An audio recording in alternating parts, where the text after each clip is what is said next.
সোমবার থেকে শুরু হলো আমার জীবনের এক নতুন অধ্যায়। নিজের জীবনে ঝুঁকি নিয়ে একটা নতুন প্রাণকে এই পৃথিবীতে আনলাম।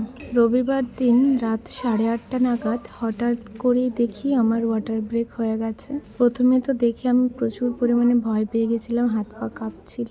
যাই হোক, মা তাড়াহুড়ো করে সবকিছু রেডি করে নিয়েছে। মোটামুটি তো সবকিছু রেডি হয়েছিল। তারপর তড়িঘড়ি আমরা বেরিয়ে পড়লাম আমাদের বড়জোড়া হসপিটালে।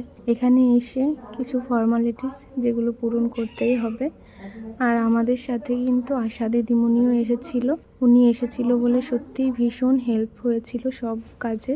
আর এই মুহূর্তে আমার তো পেন ওঠেনি, তবে ভয় লাগছিল প্রচুর। যাই হোক, সব কাজ মিটিয়ে দিয়ে আশা দিদিমণি চলে গেলেন।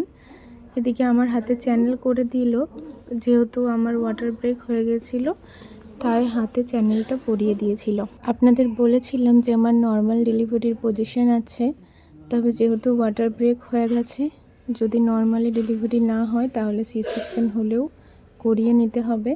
আর সে কারণে আমাকে কিন্তু বলে দিয়েছিল 5টার পরে আর কোনো খাবার খাওয়া যাবে না। তাই রাত্রি 12টার সময় করে মা আমাকে অল্প কটা জলে ভিজে মুড়ি খাইয়ে দিল। এখন 1টা বাজে, এখন অব্দি পেনের কোনো নামগন্ধ নেই। আমরা এসেছি জল ভরতে। বেরোচ্ছে জল, একবার করে পেন উঠছে, আবার বন্ধ হয়ে যাচ্ছে। ভোর 3টে থেকে বেলা 1:30 অবধি যুদ্ধ করার পর অবশেষে আমি আমার সন্তানকে আমার বুকে পেলাম। এক ফুটফুটে পুত্র সন্তানের জন্ম দিয়েছি আমি। টানা 10 ঘন্টা মরণ যন্ত্রণার ব্যথা পাওয়ার পর আমি মা হলাম। এত কষ্টের পরও ওর মুখটা দেখে যেন সব কষ্টই ভুলে গেছি। হ্যাঁ, শরীরের একটু কষ্ট রয়েছে, সেটাও খুব শীঘ্রই ঠিক হয়ে যাবে। শরীরে এই মুহূর্তে একটুও ক্ষমতা নেই। এত ক্লান্তির মাঝেও মা হওয়ার আনন্দ যেন অন্যরকম। সারাটা দিন ওর বাবা কিন্তু ওর সাথে দেখা করতে পারেনি। যখন আমাদেরকে 3 তলায় নর্মাল বেডে দেওয়া হলো, সন্ধ্যা 6:30টার পর ওর বাবা ওকে প্রথমবার দেখলো আর প্রথমবার কোলে নিল।